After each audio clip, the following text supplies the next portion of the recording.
שהן חושבות לנכון, ולמחות ולהגיד שאנחנו רוצים את זה המשפחה שלנו חזרה. 2 זה המון זמן, אנחנו רואים גם את מצבם, באמת. זה לא שאת יודעת, יש פה איזה אנשים שהם שבעים וחיים טוב ובריאים ושלמים. ראינו את התמונות.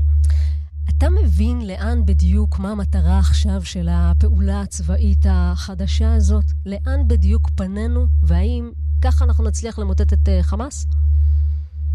אני לא יודע מה זה למוטט את חמאס. למוטט את חמאס, אם הכוונה היא להוריד את חמאס מהשלטון, אז צריך להיות שלטון חליפי.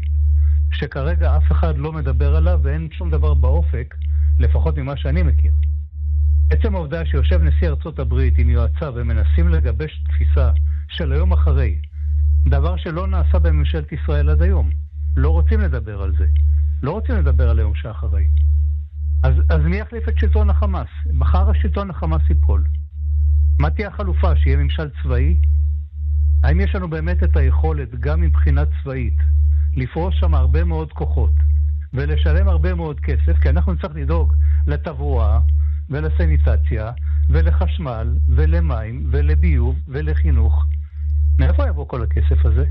מאיתנו? ממה נובעת לדעתך העובדה שאנחנו לא מדברים על זה, שאנחנו לא יודעים את הדברים האלה, שאנחנו לא מתכללים את העסק, את היום שאחרי? אני חושב שיש על זה חילוקי דעות, ואני חושב שיש פה גם שיקולים שהם שיקולים פוליטיים. יש בתוך הקואליציה הקיימת, יש גורמים שאומרים, אנחנו לא רוצים שלטון אחר, בטח לא שלטון של נגיד פתח מיהודה ושומרון. אנחנו רוצים כוח בינלאומי, אבל מאיפה הכוח הבינלאומי הזה הגיע? קטר אומרת אנחנו לא משתתפים, סעודיה אומרת אנחנו לא משתתפים, מצרים אומרת אנחנו לא משתתפים. המצרים מאמנים עכשיו 5,000 חיילים, פלסטינים, מיהודה ושומרון כדי להכניס אותם לרצועת עזה ביום שאחרי, כדי לשמור על הסדר. זאת אומרת, אין איזה תוכנית סדורה, כי לא רוצים לדון בה. כלומר, מה שאנחנו עושים עכשיו זה רק איזושהי משיכה של זמן, עוד משיכה של זמן, בלי איזושהי תכלית? אני לא יודע להגיד עם משיכה של זמן. תראי, להגיד השמדה של החמאס, זה אומר מה? החמאס זה אידיאולוגיה, שקיימת גם בתוך הציבור. אז מה, אנחנו נרוג את כל מי שיש לו אידיאולוגיה חמאסית? איך אנחנו נביס את שלטון החמאס? איך נפיל אותו? ומה אחרי זה? אם אין חלופה, אתה אומר, אם אין לי בסוף החלטה בקצה של מה אני רוצה שיהיה, אז מה התכלית? אז אנחנו נכבוש את עזה. אוקיי, נפעיל על חמאס עוד לחץ. אז יש סיכוי שיפגעו חטופים. ייפגעו בוודאי חיילים, ייפגעו בוודאי אזרחים. אז אני באמת לא מבין את זה. מהדברים שלך בין השורות אני קוראת שאתה בכלל חושב שזה לא מה שישיג את המטרה, זה לא יביא את החטופים הביתה. זה לא יפיל את שלטון החמאס. רק הפעולה הזו בעזה לא תפיל את שלטון החמאס. האם זה יחזיר את החטופים הביתה באיזושהי דרך? לדעתי לא, תראה, מה שאני מתרשם, מאחר וזה תהליך שעוד לא התחיל אפילו, יש קיטור ויש מה שנקרא נגיעה בכל מיני אזורים של עזה. אבל המסה העיקרית עוד לא נכנסה, ולהיכנס לתוך עזה זה לחימה מבית לבית, בבתים גבוהים, בבתים עם הרבה מאוד אוכלוסייה בהם, שלא כולם תתפנה דרומה, כי אין מקום בדרום כבר. האזור המואסי כבר מלא לגמרי. אז אני לא בדיוק רואה איפה מכניסים שם עוד 600,000 או 800,000 איש.